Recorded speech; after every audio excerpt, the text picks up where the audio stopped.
고맙습니다. 다비다가 베드로를 보고 앉았습니다. 베드로를 접촉하였기에 다비다의 날이 새로운 날이 되어진 겁니다. 오늘 우리 모두가 다 이 말씀과 접촉해서 우리 모두가 일어나는, 그리고 새로운 날이 여러분들의 삶 가운데 진행되어지는 그 장성한 시간들이 되어지기를 바랍니다.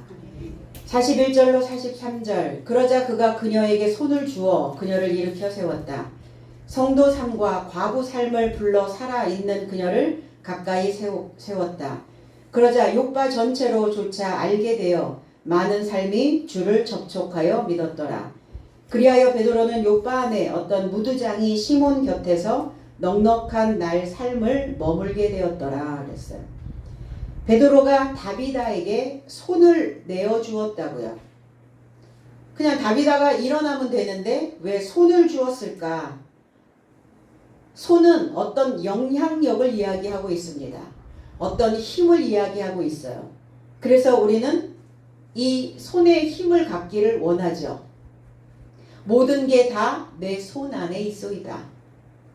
손을 써달라. 손 좀 봐달라. 결국은 당신이 가지고 있는 그 힘을 좀 빌리고 싶습니다. 당신이 가지고 있는 그 능력의 가능함을 나도 사용하고 싶습니다의 의미이겠죠. 자, 여호와의 그 세력에 연결되어져서 깊은 문으로 들어가는 겁니다. 이 손이라고 하는 단어를 풀어보니까 하나님의 손과 하나님의 힘과 내가 연결된 삶이 되어진다면 나의 깊은 사고로 우리를 인도하시는 그 삶이 만들어질 수 있다는 거예요. 이 시대가 왜 힘든가? 먹고 사는 게 힘든가? 아니에요. 생각하며 먹고 사는 게 힘든 거예요. 생각에 먹거리가 없기 때문에 힘들다고 말하는 겁니다. 입으로 들어가는 먹는 건 풍성한데 귀로, 머리로, 우리의 사고로 먹는 양식이 부족하기 때문에 다들 사람들이 힘들게 산다고 이야기를 해요. 그래서 더더욱 여호와의 손이 필요한 시대가 되었습니다. 누군가 내게 손을 뻗쳐주기를 우리는 기대하고 있습니다. 손이 미치지 않는다. 손을 거부한다. 그러면 그 사람은 어때요? 연결되어질 수가 없는 상황이기 때문에 항상 자기의 사고 속에서 쳇바퀴 도는 삶을 연명하고 있다는 겁니다. 로마서 10장 21절에 이스라엘에 대하여 이르되 순종하지 아니하고 거슬러 말하는 백성에게 내가 종일 내 손을 벌렸노라 하였느니라 그랬어요. 원어 재해석은 그래서 그는 이스라엘을 향하여 말한다. 불순종하고 반박하는 백성을 향하여 나의 손을 온종일 내뻗었다 그랬어요. 순종하지 않는다는 것은 설득되지 않는다는 거예요. 그래서 흐름에 따라서 내가 처하여 있는 환경, 내가 해야 되는 나의 목, 그리고 내가 살아가야 되는 내 바탕, 내가 누군가 연결되어져서 가야 되는 어떤 그런 상황들, 이런 상황과 순리적으로 같이 발맞추어 흘러가면 되는데 불순종한다는 것은 설득되지 않는다는 거예요. 그러니까 어렵겠죠. 함께 하는 사람이 어려운 거예요. 힘든 거예요. 버겁습니다. 그 사람을 만날 때마다. 그리고 거슬러 말하는 논쟁하기를 좋아하고 반박하기를 원하고 무엇인가 상대가 이야기를 하면 그런가 하여 들어줘야 되는데 말대꾸하고 말에 대하여 대꾸를 해준다는 것은 반응이기는 한데 자기의 것만을 이야기하고 있는 거죠.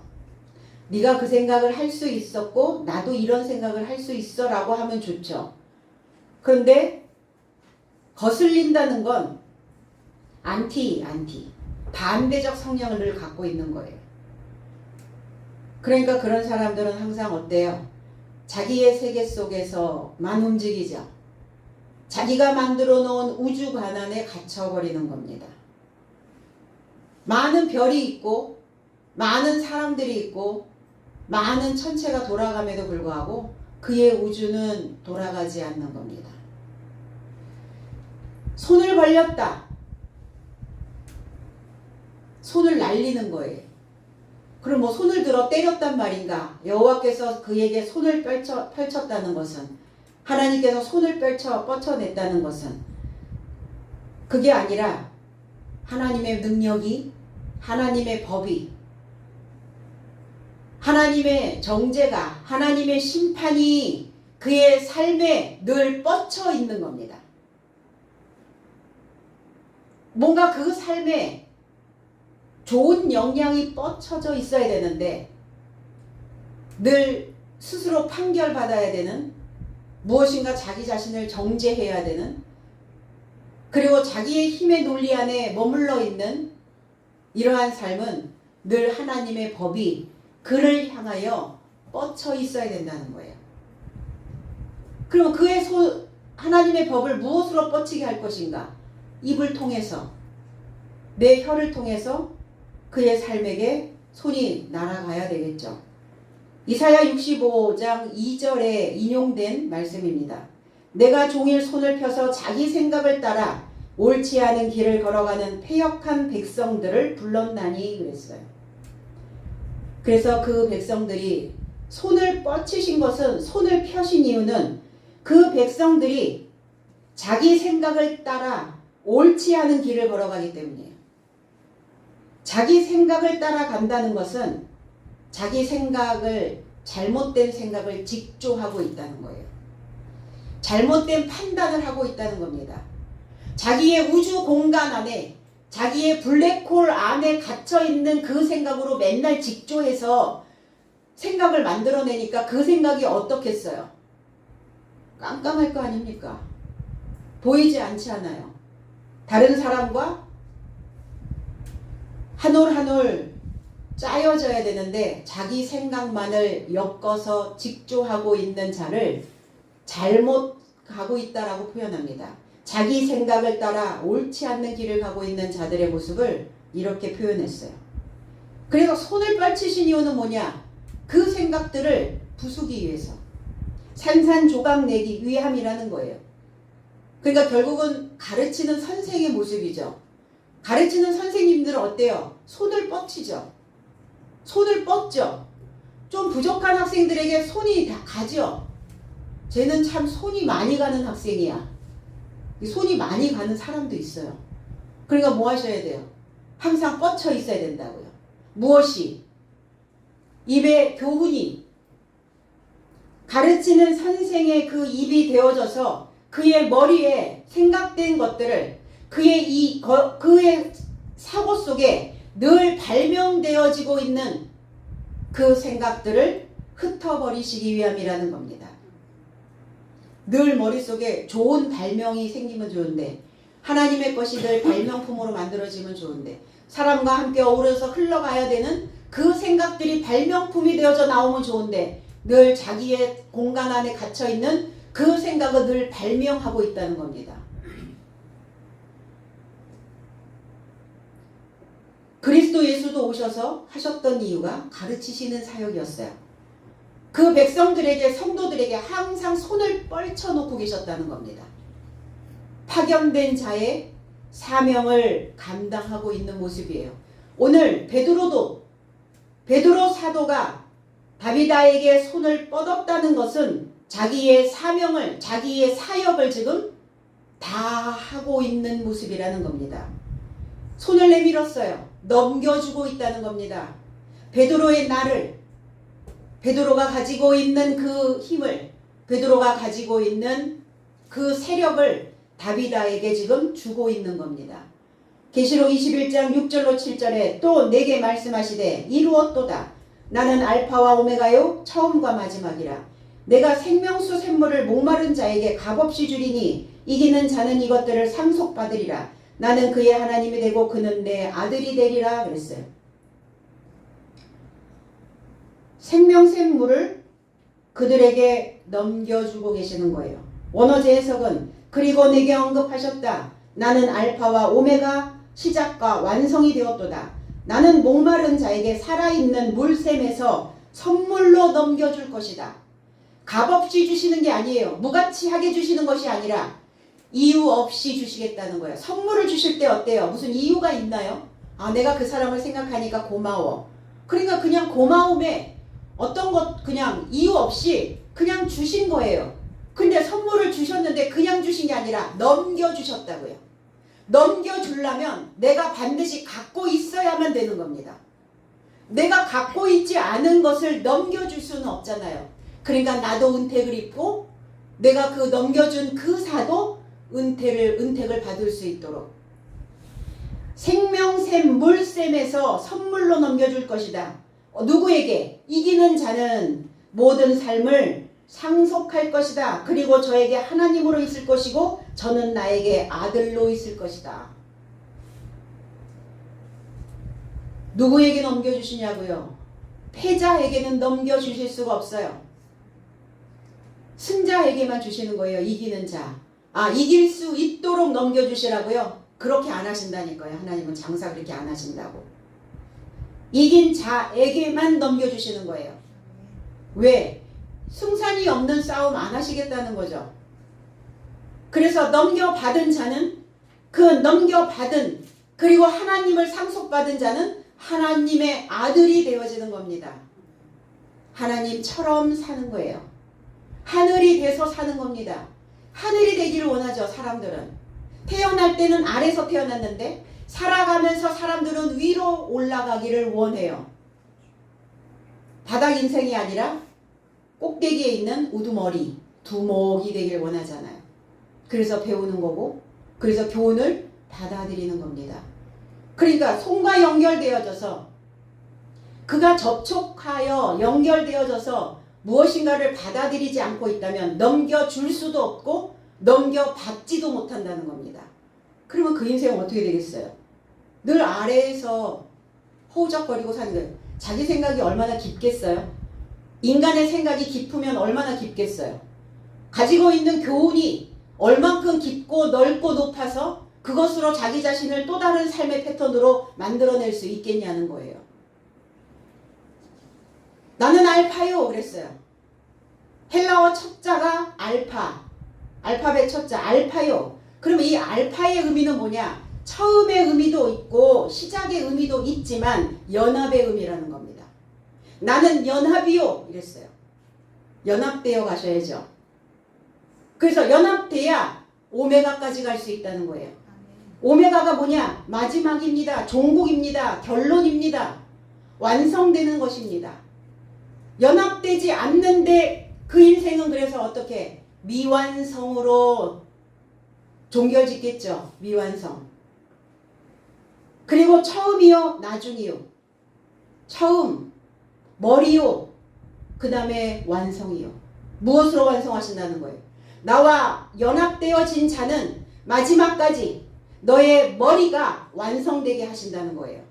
이게 알파와 오메가요, 처음과 나중이요 라는 의미라는 겁니다. 도달점까지, 종착지까지 가려면 분명히 연결되셔야 돼요. 연합되셔야만 합니다. 그리고 완성되어지려면 지탱하셔야 돼요. 버티고 또 버티고 또 버텨서 마지막까지 가는 겁니다. 그럼 우리가 지탱해야 되는 것이 뭐냐? 머리입니다. 머리에 들어있는 우리의 사고가 나를 지탱하게 하죠. 그럼 나를 지탱하게 하는 그 사고가 나의 머리 안에 있는 그 사고가 하나님이어야 된다는 거예요. 내 머릿속에 들어있는 내용이 하나님이어야 된다고요. 그래야 우리가 이 인생을 버티고 지탱하며 그리고 좋은 사람들과 좋은 영향력을 가지고 있는 사람들과 그리고 머리가 되어져 있는 사람들과 접촉하여 갈 수 있다는 거예요. 아니 바닥에 있는 사람들과 연결해서 뭐 하실 거예요? 아, 그들을 살려내셔야 된다고요? 그 사명도 있지만 저와 여러분들의 삶이 어느 수준까지 올라가잖아요. 그럼 그 라인에 있는 사람들과 접촉해서 살게 됩니다. 그럼 내가 바닥에 있으면 늘 바닥에 있는 사람들과 접촉을 하게 되고 중간에 있으면 중간에 있는 사람들과 접촉이 되고 내가 상위권에 올라가면 머리가 되어지면, 두목이 되어지면 그쪽 세계에 있는 사람들과 접촉해서 살아가게 된다는 거예요. 그럼 어때요? 덜 덜컹거리겠죠. 바닥은 평면이 아니에요. 평지가 될 수 없어요.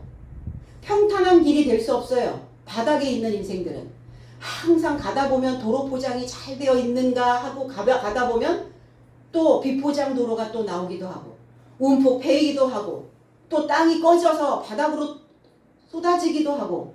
그러니까 바닥을 걸어가는 사람들은 평탄해질 수가 없어요. 그럼 어디로 가셔야 돼요? 하늘길로 가셔야죠. 하늘길이 어때요? 하늘길이 울퉁불퉁한 거 보셨어요? 어느 날 비행기가 날아가다가 푹 내려갑니까? 하늘이 꺼져요? 보셨어요? 한 번도 못 들어보셨죠? 그래서 하늘길로 걸으셔야 된다고요. 세상 사람들은 꽃길을 얘기합니다. 그럼 꽃길이 어디에 만들어졌어요? 땅에 만들어져 있잖아요. 우리는 꽃길이 아니에요. 우리는 하늘길입니다. 머리가 되는 거예요.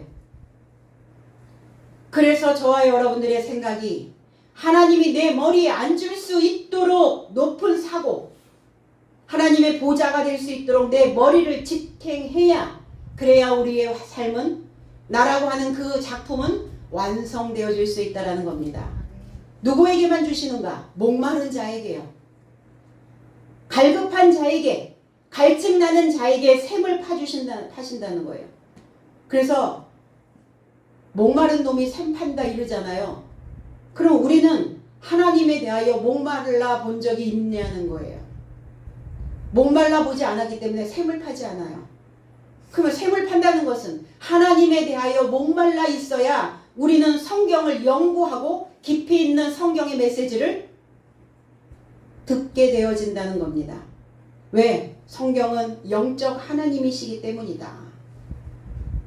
이긴다는 건 뭐예요? 정복자의 모습이죠. 뭘 정복해야 됩니까? 우리의 머리가. 성경을요. 성경을 정복하면 하나님이 저와 여러분들의 삶에 접촉되어진다는 겁니다. 우리 예전에는 어땠어요? 영어 정복, 뭐 수학 완전 정복, 우리가 공부할 때는 뭐 완전 정복이라고 해가지고 뭐 그런 그 책들이 나왔었거든요. 그럼 성경 정복을 하는 거죠. 성경을 정복한다는 것은 하나님을 정복한다는 거예요. 그럼 하나님을 정복한다는 것은 무슨 개념이냐? 하늘이 되어진다는 겁니다. 하나님 보좌에 앉게 된다는 겁니다. 하늘길이 열린다는 거예요. 땅의 길이 아무리 열려봤자 우리는 겨우겨우 살아가는 거예요. 그래서 하늘길이 열려야 되겠죠. 그럼 하늘길이 누굽니까? 저와 여러분들이 하늘길이어야죠. 많은 사람들에게 그 하늘길을 열어주는 자들이 되어져야 된다는 겁니다. 이 자가 바로 우세한 자가 되어지고 승리자의 모습이 되어질 수 있습니다. 그래서 승자의 하나님이시지 절대로 패자의 하나님이 되시지 않는다는 거예요. 그러니까 이 전쟁을 하고자 하는 자에게 하늘이 되어지고 하늘길이 되어지고 머리가 완성되어지기를 이 전쟁을 하고자 하는 자의 집에 오신 거예요. 그래서 베들레헴 그러죠. 베들레헴, 전쟁하는 집에. 그러니까 말씀에 해갈이 안 되고 있다면 우리는 목말라서 성경을 연구하고 하나님을 연구했더니 해갈이 됐네요. 갈증이 해소됐어요. 그러면 스스로가 살아있는 물샘이 되어지는 겁니다. 살아있는 말씀은 우리의 영혼에, 우리의 영에 갈증을 해소시켜주기 때문입니다. 그러니까 교회 다니고 있기는 한데 갈증이 뭔지를 모르네. 갈급한 게 뭔지도 몰라. 무뎌져 있을 대로 무뎌져 있는 거죠. 다 토막토막 잘라져 있는 거예요. 뭐가 안 되고 신경이 이렇게 연결되어지지 않고 접촉되어지지 않고 있기 때문에 무뎌져 있는 겁니다. 베드로의 물을, 베드로의 생명샘 물을 다비다에게 넘겨주고 있는 겁니다. 그리고 그가 살았다 그랬어요. 다 산 것이냐? 숨만 쉬면 다 살고 있는 것이냐? 중환자실의 인공호흡을 통해서 숨을 쉬고 있는 사람들을 우리는 살았다고 말하지 않습니다. 뇌사 이렇게 해요. 머리가 죽은 자예요. 폐는 살아서 심장은 살아서 뛰고 있는데 뇌가 돌아가지 않으면 죽은 자라고 이야기합니다. 성경은 그런 자를 살았으나 죽은 자라고 말씀하고 있습니다. 살았다는 거예요. 살았다는 것은 특화되었다는 겁니다.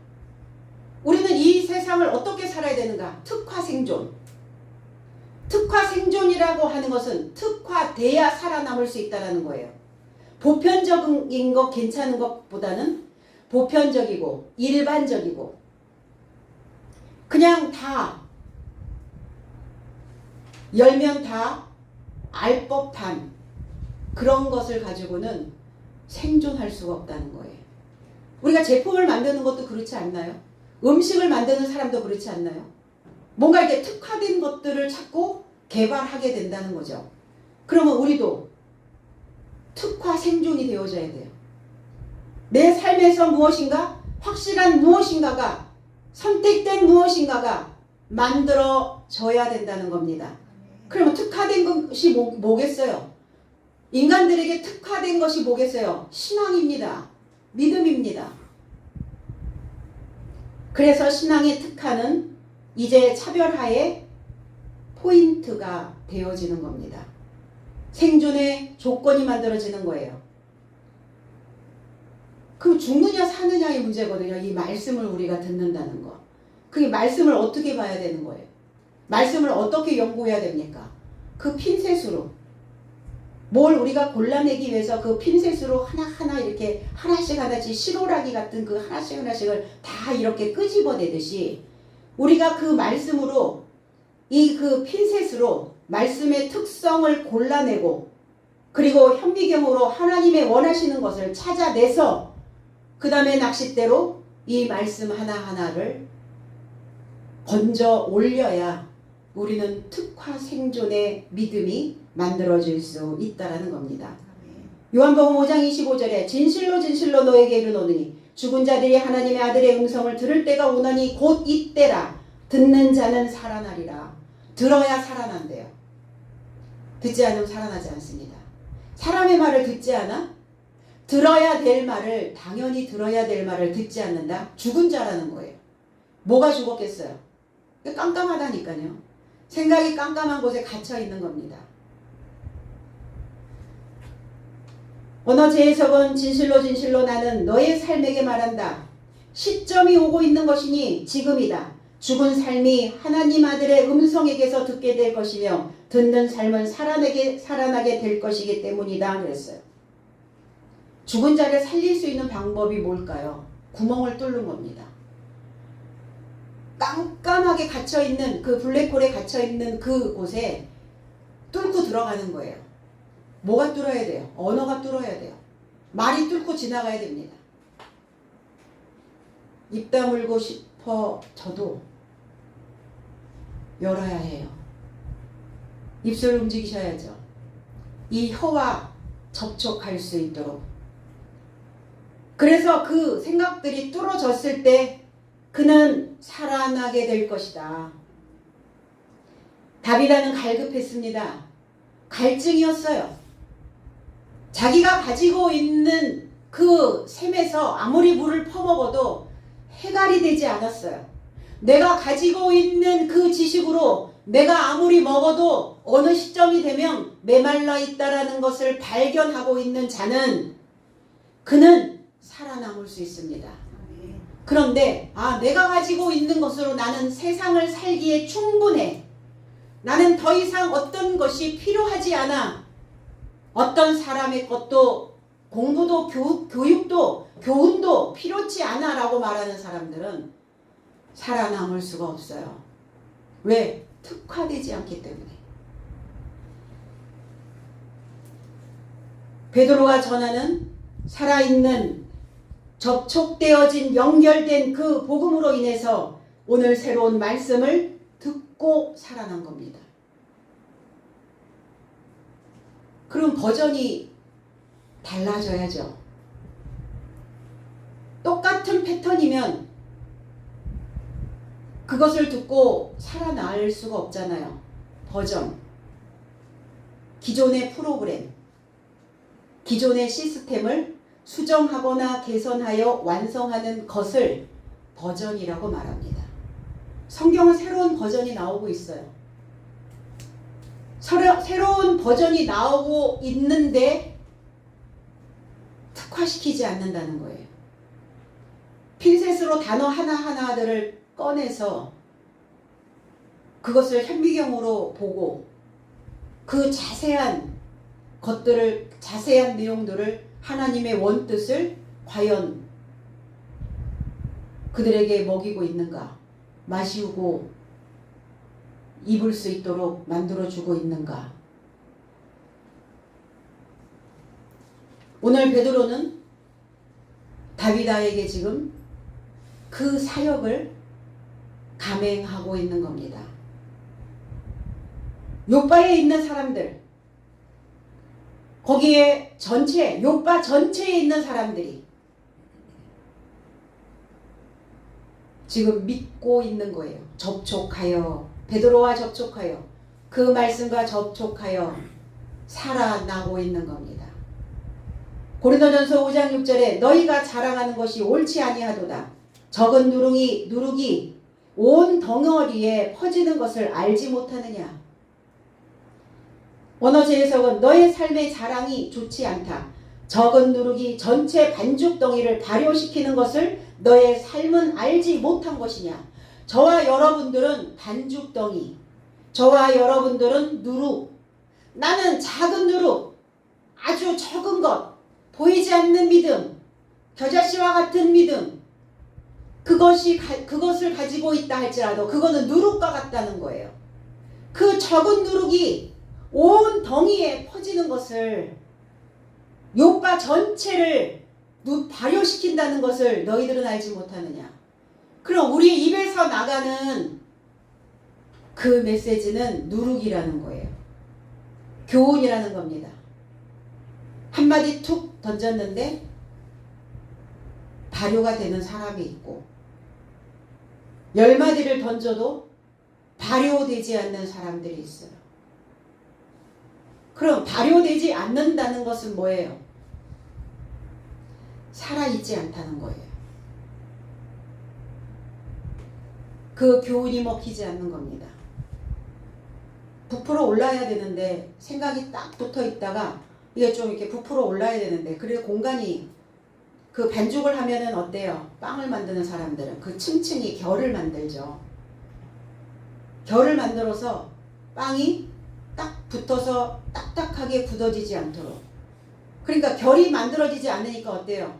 층층이 이게 들어가지 않으니까 어때요? 딱 붙어가지고 단단하게 굳어버려서요. 인생이 맛이 없어요. 삶이 맛이 없어요. 단순 사고만 하는 거예요. 그래서 뭐 먹지? 뭐 먹을 거 없어? 뭐 하지 오늘? 단순한 것. 그냥 머리가 어떻게 되겠어요? 머리가 꼭대기가 될 수 있겠습니까? 우두머리가 될 수 있어요? 늘 바닥의 것만을 추구하며 살아가고 있는 사람들의 모습들이죠. 저와 여러분들이 누룩입니다. 오늘 베드로는 누룩입니다. 베드로가 가지고 있는 그 교훈이, 그 누룩이 욥바 전체에 발효되어지고 있다. 그래 어때요? 다 연결되어져 있는 거예요. 다 그 베드로의 그 누룩과 다 접촉되어져 있는 겁니다. 그래서 하늘은 누룩과 닮은 꼴이다 그랬어요. 하늘이 뭐냐? 누룩과 같다는 거예요. 그래서 하늘에서 뭐가 확 쏟아지면 확 퍼지죠. 하늘에서 비가 내려오면, 하늘에서 해가 내려오면, 하늘에서 빛이 내려오면 온 전체에 다 그게 퍼져요. 저와 여러분들이 그 누룩의 하늘의 삶에, 하늘의 삶과 접촉되어져 있는 누룩. 그러니까 뭐 하셔야 돼요? 묵은 누룩을 근절하시라고요. 근절. 잘라내시라고요. 내 안에서도 발효된다고요. 뭐가? 묵은 누룩도. 새 누룩이, 새로운 것들이 내 안에서 발효되어져야 되는데 묵은 누룩이 자꾸 내 안에서 발효되어지니까 나는 옛날 묵은 과거 새로운 거 받아들이지 않고 자기의 개념 속에 있는 그것들이 계속 그 생각 속을 그냥 뒤덮어버리는 거예요. 그래서 새 교훈의 누룩으로 저와 여러분들의 전체의 삶을 발효시켜야 되는 겁니다. 그래야 욥바가 되어줄 수 있죠. 내 자신 전체가 아름다워질 수 있고 빛이 날 수 있다는 겁니다. 그래서 그 새로운 교훈으로 나를 꾸미고 나를 단장하고 그리고 나를 가르치고 나에게 교훈을 하고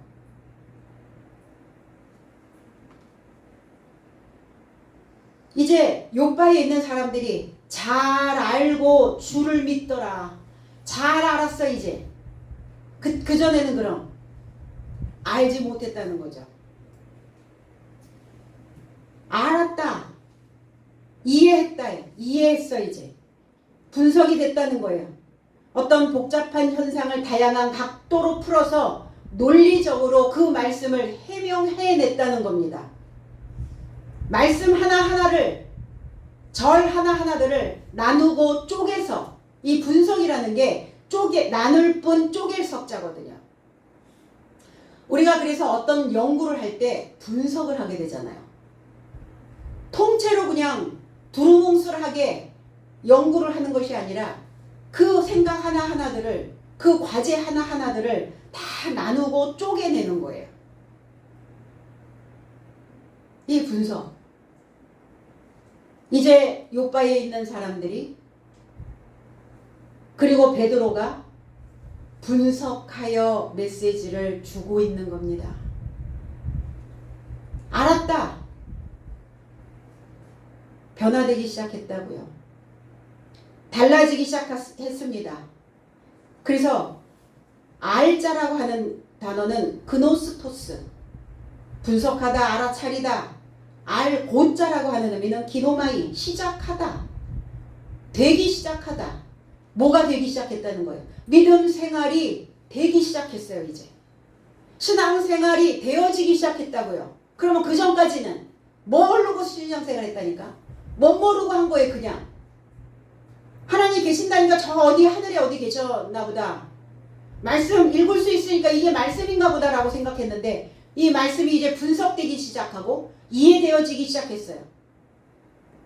알아차리기 시작했다는 거예요. 이렇게 믿어야 된다는 거예요. 이걸 믿음이라고 말하는 겁니다. 그래서 이런 믿음을 가지고 있는 자가 있느냐, 내가 믿음을 보겠느냐, 분석해서 알아차리고 나누어서 그가 하늘이 되어지기 시작하고자 하는, 그리고 자기가 지금 뭐가 되고 있는지를 알고 신앙생활을 하는 그 믿음을 가진 자가 있느냐 물어보시는 거죠. 하나님을 알아차리고 변화되기 시작했다는 겁니다. 주를, 나의 통치자를, 나의 주인과 주인과 연결되어 주인과 접촉되어져서 그 주인이 나를 통치할 수 있는 그 통치자가 내 삶에 첨가되어졌다고요. 이렇게 뭔가 첨가되어져야죠. 그리고 난 후에 믿더라, 신뢰했더라, 맡겼더라. 믿음이라는 건 꾸준해야 합니다. 그래서 항상 자기의 주어진 일에 뭔가 이렇게 꾸준한 사람을 우리는 신뢰하죠. 그런 사람에게 그 일을 맡기죠. 믿기 때문에 맡기는 겁니다. 들쑥날쑥하면 맡길 수가 없잖아요.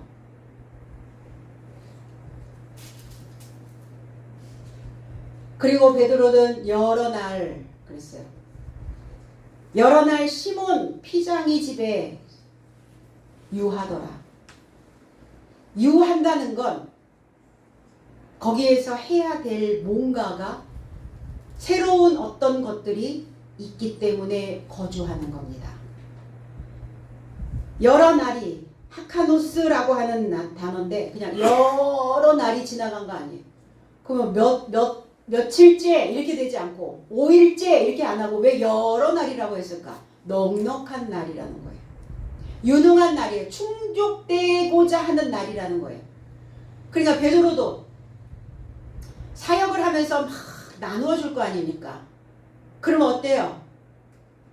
채워야죠. 무조건 줍니까? 학생들이 이렇게 배우는 학생들이 교수님은 그 책을 머릿속에 다 넣으셨어요? 이렇게 얘기해요. 저도 공부합니다. 그랬더니 어떻게 탁탁 펴가지고 그거를 이렇게 읽어주실 때 토시를 하나도 안 틀리고 그렇게 따다닥 읽어주세요. 머릿속에 그 글이 다 들어가 있지 않으면 그게 불가능하지 않냐고 이렇게 물어봤어요. 그럼 나도 맨날 주기만 하냐? 나도 공부해서 채워야 된다. 그 베드로도 오늘 시몬이라고 하는 집에 순종하는 사람의 집에 뭔가 듣기를 원하는 사람의 집에 지금 거기에 머물고 있다는 겁니다. 왜? 베드로도 넉넉한 날이 되어져야 되고 거기에 피장의 집에 그 시몬도 뭔가 넉넉하고 충족되어져야 되는 그 날이 서로 이렇게 접촉되어져 있었다는 겁니다. 듣기를 원하는 거죠. 시몬 베드로도 시몬이고 그러면 듣는데 어떻게 듣느냐? 지적으로 듣는다는 거예요. 듣는데 두 종류로 듣죠. 지적인 것으로 듣는 자가 있고 건성으로 듣는 자가 있어요. 건성으로 듣는다는 것은 지적인 수준이 떨어지기 때문에 건성으로 듣는 거예요. 지적인 수준이 높은 사람들은 그거를 내 안에 들어오면 그 생각들이 그 메시지가 들어오면 내 머리 내가 가지고 있는 그 지적인 그 데이터 안에서 그거를 만들어서 듣는다는 겁니다. 아, 저 사람의 의도는 무엇이었고 듣고 내가 해야 되는 일은 무엇이었고 그럼 이거를 듣고 분석해서 서로가 원하는 것들을 만들어내는 것이죠. 그래서 지적으로 지금 듣고 있는 거죠. 하나님에 대한 그 지혜가 그 지식이 그리고 우리가 어때요? 지식이 어느 정도는 있어야 지적으로 들리죠. 전혀 진짜 바닥이고 깡통이면 아무리 얘기를 해도 못 알아듣고 이해되지 못하고 그렇게 되어진다는 거예요. 뭔가 순종하고 있는 자의 모습이죠. 시몬이라고 하는 자는. 그래서 이 소리로 그 메시지로 그 교훈으로 넉넉한 날이 되어지고 있다는 겁니다. 피장의 집 이랬는데 비루시슈스라고 하는 피장이라고 하는 이 의미는 무두장이라는 뜻이에요. 무두장이. 이 무두장이는 뭐 하는 사람이냐면 짐승의 가죽, 짐승의 이 모피를 이 털과 기름을 다 뽑고 가죽을 부드럽게 다루는 일을 업으로 하는 사람을 무두장이라고 얘기합니다. 가죽으로 우리가 옷을 해 입거나 가죽으로 신을 만들었거나 가죽으로 무슨 가죽 제품을 뭔가 만들기 이전에 무두장이의 손을 거쳐야 됩니다. 그래서 우리는 가죽 무두질을 한다 이렇게 얘기하죠. 무두질을 하는 사람이에요.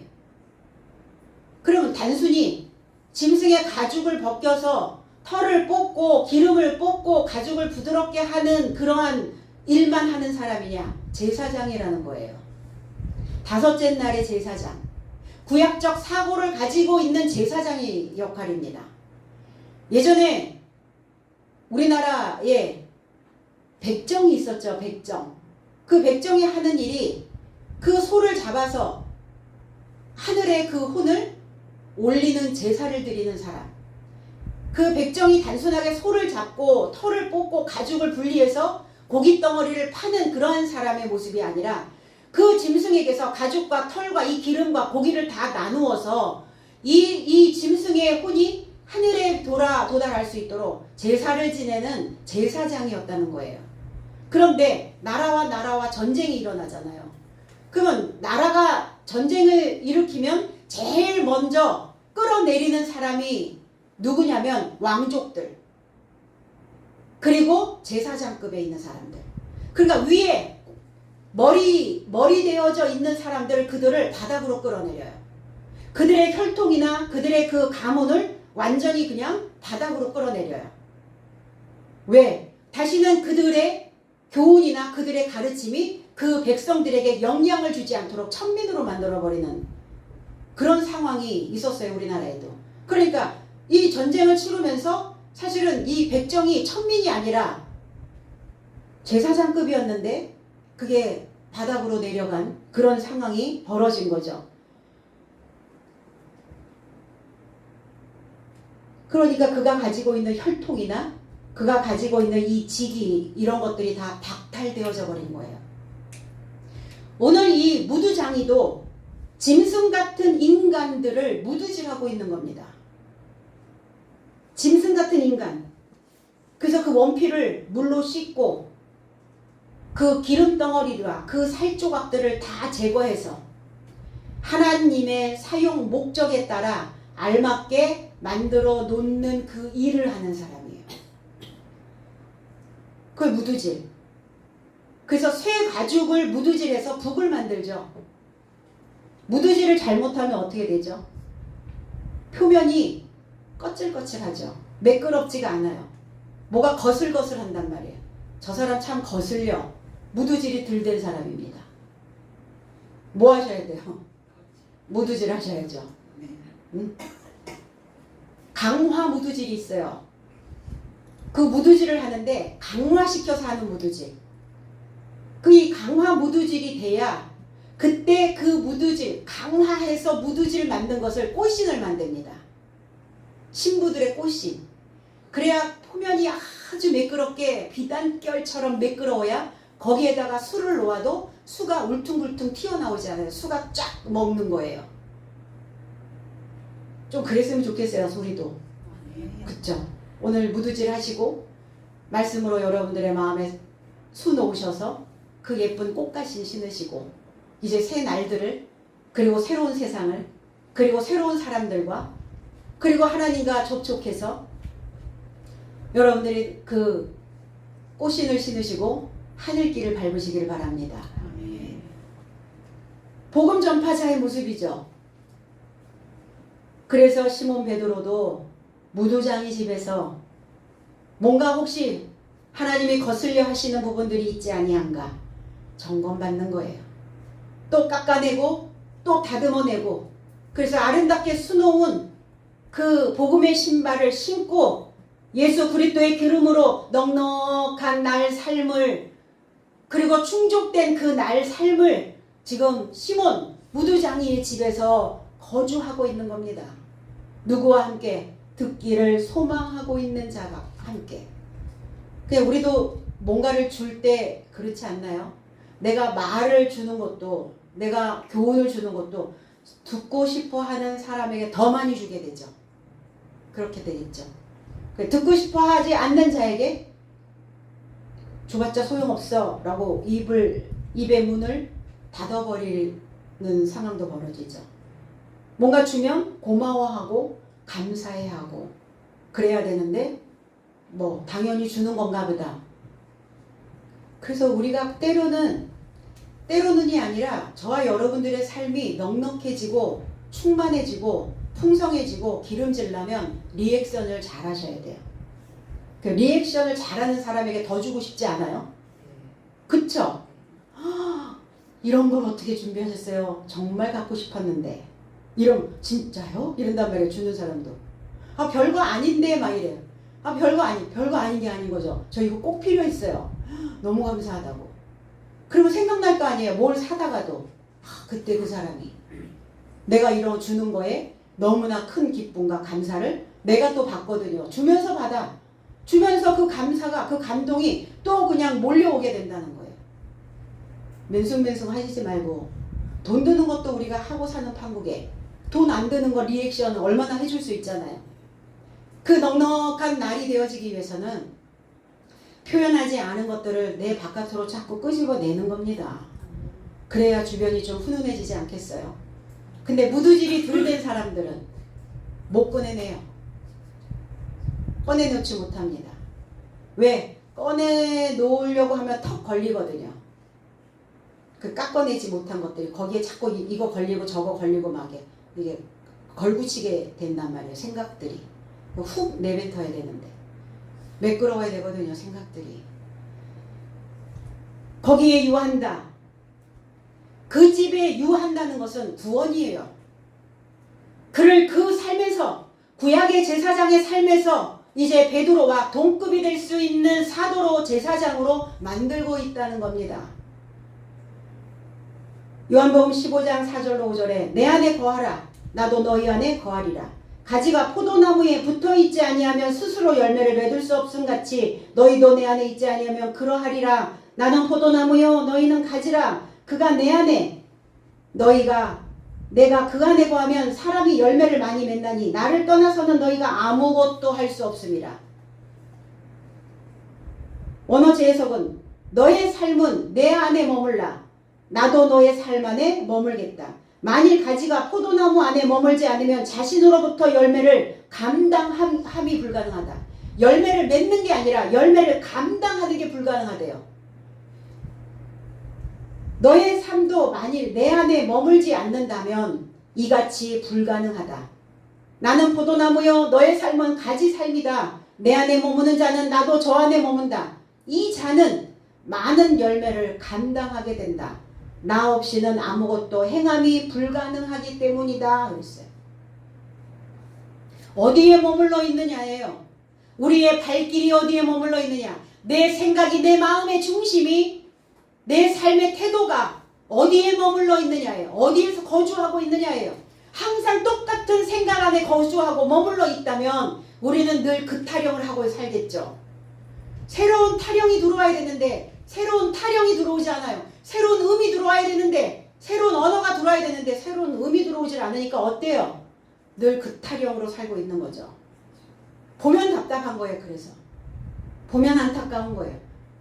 그나마 그 인생을 안타깝게 바라봐주는 사람이 있으면 천만다행이고 그나마 이제 더 이상 봐줄 수 있는 상황이 아니다라고 생각이 든다면 그 음은 거기에서 끝나버리겠죠. 그리스도의 신 열매를 감당하게 하시려고 나의 집에 머물기를 원하신다는 겁니다. 그리스도 예수가 내 삶에 머물러 계시지 않는다면 가지처럼 밖에 던져지고 말라진다. 잘라내신다는 거예요. 더 이상 이 말씀이 믿음이 신앙이 내가 필요하지 않는다 생각하면 뭘 함께 하겠어요? 무엇을 위해서 무엇을 위하여 접촉하여 살기를 원하겠어요? 내 안에 내가 그 안에 머물기를 원하지 않고 있다면 가지처럼 밖에 던져서 잘라버리고 만다. 그러니까 결국 구원과 연관성이 없어지고 만다는 거예요. 우리를 고아와 갑으로 놔두지 아니하신다고 말씀하셨어요. 나의 삶을 향하여 오신 이유는 우리가 오늘도 이 메시지를 들을 수 있는 것은 저와 여러분들의 삶 안에 머물러 계시기를 원하고 계신다는 겁니다. 그리고 주어진 여러분들의 인생의 열매를 감당하기를 원하고 계신다는 겁니다. 오늘 시몬 베드로가 시몬의 집에 머물면서 풀어주는 그 말씀이 그의 생각에 머무를 수 있도록 그 거칠거칠한 것들을 다 무두질하고 있는 거예요. 그러니까 서로 무두질하고 있는 거예요. 관계라는 것은 뭐예요? 일방적으로 어떤 한 사람만 바뀌어서는 되지 않는다는 겁니다. 관계라는 것은 서로 주고받아줘야 된다는 거예요. 나만 다듬어지면 뭐합니까? 내 옆에 있는 사람이 여전히 그대로인데 그럼 뭐 하셔야 돼요? 이 사람하고 내가 끝까지 잘 살아내기 위해서는 무두질 하셔야 돼요. 그러려면 내가 먼저 무두질 해보시고 그리고 표면이 다 가듬어진 다음에 그리고 내 표면이 내 삶이 매끄러워지면 그 또한 그 삶으로 머물기를 접촉하여 오기를 원하겠죠. 그래서 우리 모두가 다 오늘 이 시몬 베드로와 또 시몬과 접촉해서 이 무두장이와 접촉해서 그 믿음의 열매를 잘 감당하시는 저와 여러분들의 되어지시기를 나사렛 예수 그리스도의 이름 안에서 축복드립니다. 기도하겠습니다.